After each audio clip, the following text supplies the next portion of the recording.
Hello everyone, and welcome back to Wargame Red Dragon. We have a 1v1 ranked game for you guys today between myself and the Colonel to begin. And this game, well, yeah, it's a game of all time, I would say. And I am quite a fan of the alpha push from this side of the map, so I'm trying it again. And with Scandi Mech, you can be surprisingly quick. So I have Loros, Reckless Rifle Jeeps, I have Recon Infantry in Jeeps, and I have NM45s that are decent for anti-helicopter work, at least close-in anti-helicopter work. Still refining this opener with this particular deck, and actually in later games I do refine it a little bit to have a better protection in square while I'm doing my other sort of work in Alpha Bravo. We'll see how that goes for it, but I don't know, there are some games where the way that you feel at 5 minutes in is very much not the way you feel at 20 minutes in, and this was one of them. So I just wanted to show you guys, I wanted to talk about it, just have some fun doing things like that. Now, on this side, what I do like doing is something like a Manpad's team and something capable of fighting. Like this section, it's 20 points to the M41A1. It is, let's see, 25 and 25, 50 points for that, 70 points. And we just killed a 50-point recon helo, so this is pretty nice. And everything's arriving in alpha right now. And this defense actually really surprised me. Most times I don't see people bringing double Leopard 2A1 into their own alpha. So this guy called my push, right? So this Colonel, to begin, was sitting there going, okay, I'm about to get alpha pushed here, let's get some defenses in, and, you know, to his credit, it was exactly what he needed, right? So, double 2A1, they did get detracked, which is very unfortunate, but, you know, I think it was a pretty nice call on his part. So, we've secured square, I'm moving up to defend in triangle, very slowly, should have probably reloaded this in, but microing stuff over here, trying to get into the town, and deal with all that. And we're gonna start having problems here sooner than I really anticipated, in part because of the buying habits of my opponent. So I'm getting over into the woods. The automatic is supporting, and it's left on for a while. It's gonna be one of those things where it barely survived getting hit by the 2A1, and here comes a Peace Rhine that is, I think it was, oh geez, I forgot. I thought I got my automatic. Yeah, no, so this one Peace Rhine, keep that in mind. One 100-point plane, 1 minute's worth of income that's already on the board. And both the Leopard 2A1s are kind of struggling. We didn't actually get a kill there, it's still alive, and we spot roll in 3s. So this, to me, is a really nice position. I'm pushing him sort of into his own alpha, and my False Jäger are here. I have more Recon Infantry here as well. Probably should have turned off the gun to keep them safe, and I really, really, really wish I could have gotten one of the 2A1s and been a bit more on top of my smoke macro, because here's a second Peace Rhine, so 200 points in planes, 2 minutes worth of income, 3 minutes in, so keep that in mind. He hasn't bought much on the ground, but just by virtue of killing that STRV, he's made it so that even with the 2A1s on 1 strength, it would be risky to push in there. I probably should have. I probably could have gotten this 1 damage. Oh, there it is. Yeah. Well, I mean, it's kind of behind the smoke, not really the best visual. I didn't want to risk it. With double 103D, you can bet your ass I would have been pushing up into the middle part of Alpha and trying to punish those 2A1s and really lock down this zone. But when you're doing this sort of push, this is about the time where you have to evaluate, okay, did this work well enough, or do I need to do something radically different right now? And for the moment, anyway, I figured, you know, this kind of worked well enough. I have Dragoner here, I have an automatic, I have the STRV still at full strength, I have ATSJM infantry going up and into the town, and the one thing that I'm really lacking here, that I think I could have done a lot better, is having a Manpad's team come in earlier, because if I have that up here, I can start fending off those recon helos. You can't see me as much. If you can't see me, you can't shoot me as well. He can't use that plane tab as well either. And that's just a lot of improvement, I think, in the safety and security of my own troops. So we're going to speed things up just a little bit here as, I mean, it's just, this is Peace Rhine City is what this game is. And I've seen to begin play a little bit as well. I think he was playing against people like Bikefish on Discord the other day, and I did get to watch those games, but this particular match actually took place before that, so it's a little bit older. I'd never really seen to begin play. I mean, it's like a 5-6 days old, not that much. I'd never seen this guy play. I didn't really know what to expect, and I certainly didn't expect double and consistent Peace Rhine as well, because if you keep in mind, those planes are 100 points. Right now, one of them killed a 90-point tank, one of them killed an 80-point automatic. So not only has he pretty much destroyed all of my anti-air in here that's more capable than an NM45, but he's also come pretty close to getting return on investment already from those planes, which the way you beat people who use planes too much is by denying that opportunity, and I have nothing up there to deny it. So I'm pulling in an EOTS IHawk I'm pulling in some reinforcements. Here we have the Manpads team and the STRF that's coming up, and I think to begin is sort of realizing, hey, there's nothing there to really stop my airplane. Airplaying. Jeez, air plant, I don't know. Things in the air. Because the Peace Rhines really didn't get shot at that much, and this escort hasn't been shot at really either. And a lot of this comes from the fact that even his recon helo was fine, it wasn't taking any damage, so he's just gonna sit there and use it, right? I mean, why not? The escort is really, really good. My Dragoner are caught out and too far forward, and I pretty much have to say, okay, well, I'm not really gonna go up as far as I wanted to. We do get a little bit of a tickle on his escort, but very much not what I was hoping for, and this is the issue with decks that bring a single AA piece, kind of like the one I showed yesterday with that Red Dragons player who brought a single AA piece, it got killed, and he didn't really have anything else to protect. Now, granted, my forces are more in the woods, they're more in the town, there's less that's going to be obvious there, and there's no super heavies, but it's the same principle that applies. This is insufficient anti-air coverage for an opener, even with the NM45s that, I don't know, I both love and hate these guys. On the one hand, every time these things kill a gunship, it's hilarious. On the other, they're practically useless against planes, and that's what we've seen here. It's just the wrong tool for the job. So, I am trying to prevent getting wrecked here, as to begin is trying to reclaim his town on Alpha. We do spot the 2A1s, but they were unfortunately just a little bit out of line of sight, which I really would have liked to get a kill there. And then, yeah, this is going to set the tone for the game. So the Peace Rhines come in, the Peace Rhines get kills. It was a fair amount of kills, right? 30 points of kills. So now one of them has, actually no, they've both paid for themselves with that. 80 points, 90 points, 30 points, 200 points total. Yeah, that was pretty rough. The only silver lining is we did sort of zone out the 2A1s a little, and I'm not completely screwed here, but denying the Gewehrman that I had intended to reinforce this town is quite a big problem. So we're sort of settling in, and the other thing that I want you guys to remember is if I spend the entire time fighting over Alpha, even if I can't lock it down, that's fine with me. I don't necessarily need to. It's his zone. It's going to cause him trouble if he can't keep it secure. So there's a Block 15C Block 15 OCU, and we do take it down. That's 145 points of revenge. Felt very nice to have the EOTS iHawk actually performing for once, and I already actually have one up here as well. So this is the second plus RBS. This is the sort of anti-air coverage that I needed about 4 minutes ago. It is tough to do that, though. It is tough to have those buys and at the expense of other things. I did want the beacon, and the beacon actually did pretty well this game, I think.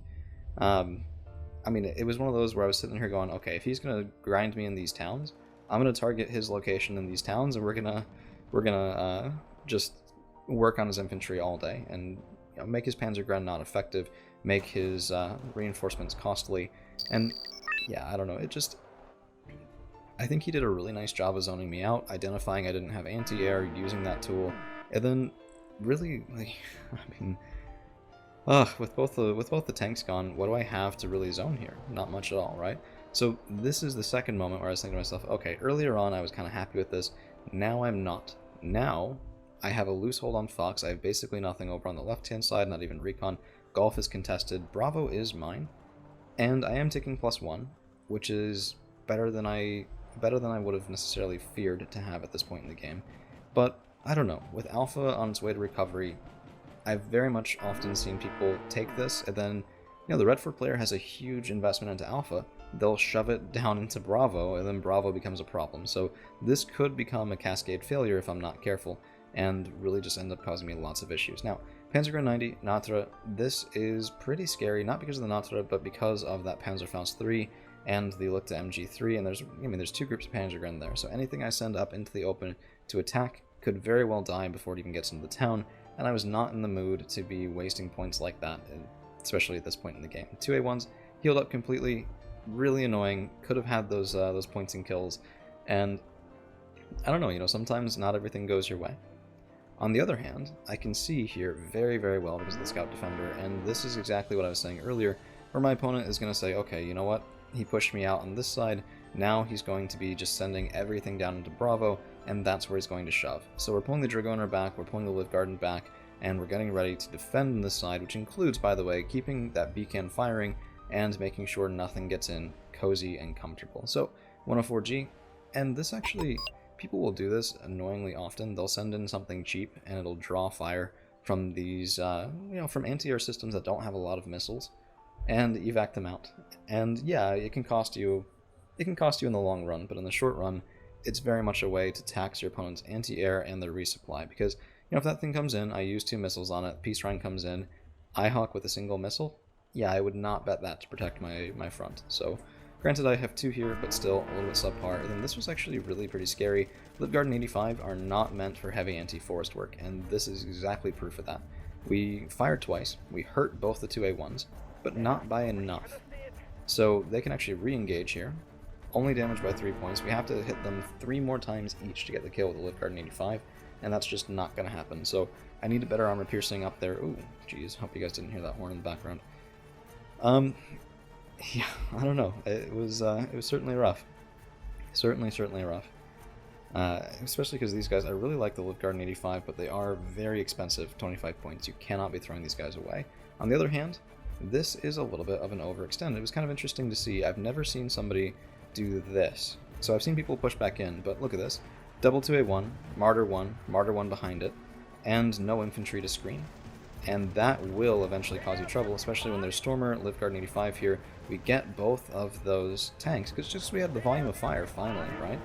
Like, this was 6 units of infantry, and it's that, well, it's no longer that. But, yeah, I'd take that. I would definitely take that. 230 points in kills? Yeah, my opponent's going to feel that, especially when he's trying to have that fire support from his Leopard 2A1s that are no longer there. So he's capped Alpha, I've capped Bravo. That has stopped the tick, but it is 90-0, so I have at least some breathing room. I have, actually 6 minutes of breathing room at a +1.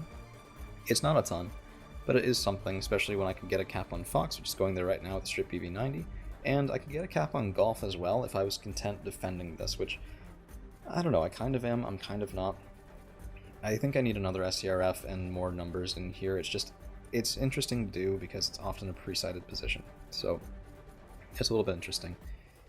Yeah, and then I was just hoping to get backline stuff. This is sort of how Scandi Mech plays, oftentimes for me, where if I fail my original push, which doesn't happen all the time, sometimes you win it, but if you fail that initial push, you tend to fail it in a cost-effective manner, so long as you're not way overextending, and I'd say we're okay for cost-effectiveness right now, not amazing, but not bad, and then you just take on your opponent enough to make them really feel like they have to push you hard, and you make that really hurt, because keep in mind, even my lines, they're upvetted, and they have an MG3.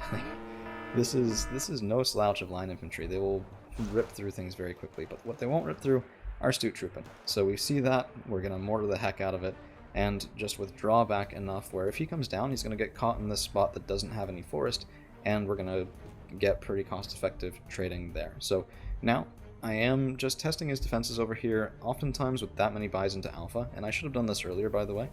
There's not a huge investment into Golf, and if I'd been thinking about it, I could have probably pushed infantry here. In fact, let's take a peek.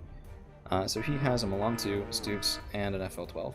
If I had a single reasonable tank here, and some infantry, very much could take Golf with minimal investment, and that would be a nice way to stress my opponent's micro, and to stress his map control, because once Blue takes that town, it's very hard for people to get back in. But actually, he had a similar idea, and this was pretty scary.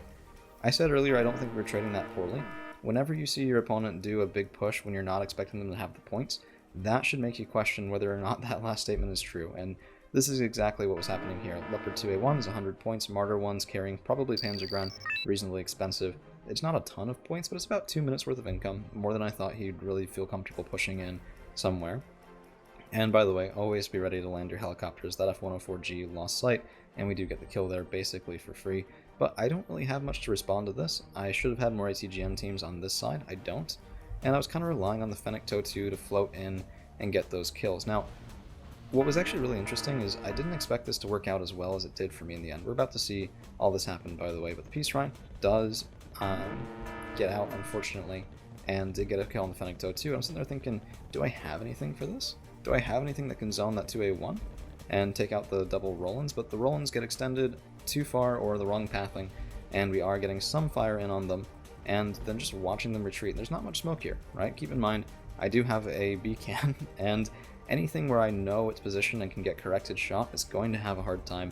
Another plane by coming in, probably looking for the 103D, and this was getting really obnoxious. I hate playing against people who bring out planes all the damn time, and, you know, that's not to fault my opponent here, because he's dialing in on a weakness in my play, and doing very well with it. So it was a good play. It's just, oh my goodness, so annoying to deal with. So I've lost my 103D. That's my defense against that Leopard 2A1. And this is actually something I have started doing recently, usually with more militia, but just hot dropping RBS, because look at that, man, it works. There's the tank. It doesn't work all the time. It doesn't work against people who have more established positions. But as a response, this was my first buy when I saw that push coming in. And there we go. Paid for itself twice over, counting the STRF. Pretty nice. Pretty nice indeed. And without that, I mean, M41A1's an LHV. It's all you need. We're going to retake Triangle. We're going to retake this section of the Elf Forest. And that's going to be really hard for my opponent to deal with. So at this point, you may be asking yourself, because this is not... It's a game that I didn't name in a normal fashion. The thin veneer of gentility, right? Oftentimes in ranked, I feel like there's a bit of a kind of like a prisoner's dilemma for who's going to defect first and play really sort of exploits. Not exploits maybe, but just that sort of rude gameplay where it's very effective, but it leaves you feeling a little bit dirty for having done it. And what I mean is aggressive helicopters enough to overwhelm anti-air and lots of spam. And so I haven't done that yet. My opponent really hasn't done that yet. Even the, oh jeez, I forgot about the puffs. Look at this. Oh yeah, 1 Roland, 2 Rolands. Very nice. Very, very nice. And now he has to be caged with his tanks. But anyway, as soon as this push fails, we're going to see an entire other side of this kernel to begin. And this is something I've noticed, particularly with high-ranked players. I do it myself, not to this extent. Pretty much never to this extent. But if the game gets tough and you feel like you're about to lose, sometimes you will adapt that more mobile style of play to exploit any sort of weakness that you see. And right now, to begin, is noticing, yeah, this escort, once again, his helicopters are really far forward and they're surviving. And, you know, maybe he lost a couple planes or two, but he's actually counter-batteried both of my Hawks, and I didn't even notice. And I don't even know if you guys noticed while this was going on. I mean, yeah, we would have seen it here, but it was in the middle of that push into Triangle where I was microing things on the other side of the board, where I was really happy with taking out his stuff there and firing at things like the Peace Shrine, and then just immediate counter-battery before I could move my AA pieces, and now they're gone. So now we have somebody who likes planes, somebody who likes helicopters. My anti-air is dead. And really the only anti-air on the map is a single RBS 90 and a couple of NM45s. This is not sufficient at all. And by the way, I should have been counter-pushing, but we do take out both the Leopard 2A1s in this push as well. RBS are ridiculously strong, and this is going to be the switch of that flip. So prepare yourselves for the rest of this game, because it will... I don't know, it's one of those how it started versus how it's going sort of things, and very much not in my favor for this switch. So he is probing a little bit. I should have been probing a little bit when he had, especially with the second double 2A1 buy in here. It's a lot of points into golf. I should have been pushing up forward and sort of making him have to think about Bravo Alpha again. But yeah, I don't know. It was not on the top of my mind. It's very hard to do that sort of thing. Very effective when you can, but microing it well is tough, and it has a cost to it sometimes. So, by the way, I shouldn't have lost the CV9030Ns there. Bit of a mistake. Yeah, so we haven't really seen more pushes yet, and I'm sitting here thinking, okay, what's coming next, right? Don't really know what's going to be coming next. This is when I noticed I didn't have the anti-plane AA, because that KWS, I was sitting there thinking, why isn't it dead right? So I pull out my own ASF, but it's too late. KWS is going to get away. My puffs were lucky to escape there, and I'm starting to think, you know, this could go south. Like, for as much of a forward position as I have, for as much as it's 336 to 0, I'm kind of losing map control, right? Golf is being pushed a little bit. Triangle was not actually retaken. And those Peace Shrines have pretty much free reign right now, right? And there's infantry pushing its way into Bravo. I got overwhelmed here. I'm having to respond here. I have falls in the helicopters. I have Dragoner that I unloaded too early by accident. Like, this is rough, man, right? This is rough. This is the beginning of that. Doesn't feel so great. It doesn't feel so great indeed. And I mean, this is just Natra spam, right? So he has 2 Stutes in here, and the rest of it is just cheap infantry trying to get that exploit. Peels off the remaining anti-air. I have no anti-air on the field. None. Literally, well, okay. Does this count? Right? He's killed pretty much all of my anti-air, just over and over and over again. Peace Run comes in, second time. out for free, nothing firing at it. Peace Shrine again, coming in, getting out for free, nothing firing at it. Just, oh my goodness. Oh my goodness. And you can bet your ass that this Colonel is sitting there noticing that every single time. He's noticing that and he's thinking, okay, here's how we get back in. His opponent, me, has no anti-air, and because of that, those escorts can just go in and do what they want, and his planes can just go in and do what he wants. And even if this fails, which it is failing, I'm B-canning all of this right now. We actually have a bomber coming in pretty soon as well. I mean, the KWS dove fully 2/3 across the map, got out for free, right?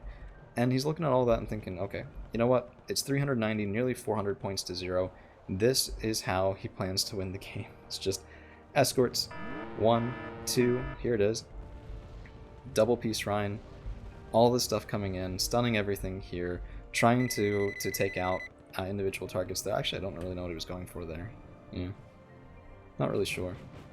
Kind of wish I'd killed the Peace Shrine, though. Yeah. That's unfortunate. F16 AM probably could have gotten the kill there.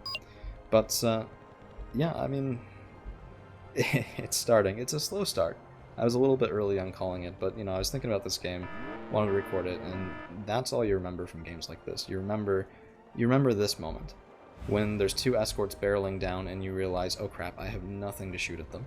I don't even have autocannons left alive in this forest. I just have Liv Garden, Falskirmjägeri, and just blind pushing infantry and with a couple of escorts is, oh, surprisingly annoying. So I have a strip BB-90, it's on 1 health because of the amount of artillery. That gets taken out. These escorts are still here. There are a couple of NMs. I should really buy something else other than all of these. Right now, this doesn't look catastrophic, right? We killed one of the escorts. I lost this position. There's a Leopard 1 coming in, but, you know, okay, fine. We just barely got away with it, right? Just barely. And that's 130 points. Died from red as well. But he's just going to float away. So that last bow is over here. There's nothing shooting at it now. He's, you know, thinking, okay, well, fine, maybe not that, but maybe over here.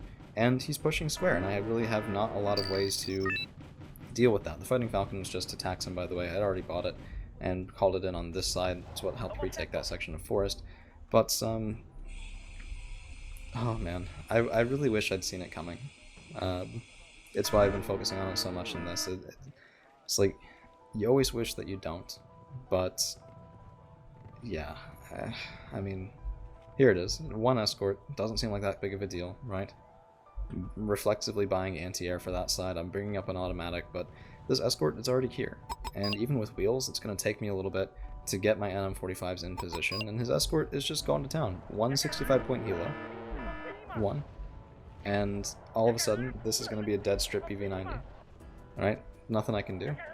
He's even, look at that search pattern right there. You know, like, duck one way, duck the other way, he spots it, gets it with the Peace Shrine, he's going over here. Like, this is entirely an attempt to kill my CV and Charlie as well. The only reason that turned around is because he saw the automatic, but now that's dead. So the escort's sitting there thinking, okay, yeah, let's do it now. Let's go in, let's get, well, maybe not. That was entirely a turn to kill my CV and Charlie, though. And you know, he's ticking +2, right? So, like, I don't know. I don't want this to be another, I was just kind of grumpy at the game, because it had a lot of good highlights to it. It's an illustration on how sometimes I have a good position at the start, and then over time it just falls apart. And it falls apart because of 1 or 2 little exploits, and then for some reason my opponents always manage to, like, look at this. Double CV here, Stutes. When I had much more than this, I lost this position so easily at Beggars Belief. And I don't know what it is about my play that allows that to happen. So if you guys spot it, if you guys figure that out, please do tell me. And we did kill a CV in Foxtrot, but he was for a little bit ticking +3. He had a counter cap in Bravo, he had a cap in Fox. That +3 is 45 points a minute, right? 10 minutes, 450 points. Actually a little bit more than that because he was already up at 70 as well. So that +3 would have won him the game, even in the last 10 minutes. I would have spent 30-ish minutes winning this game, well, more like 25, and lost it in the last 10.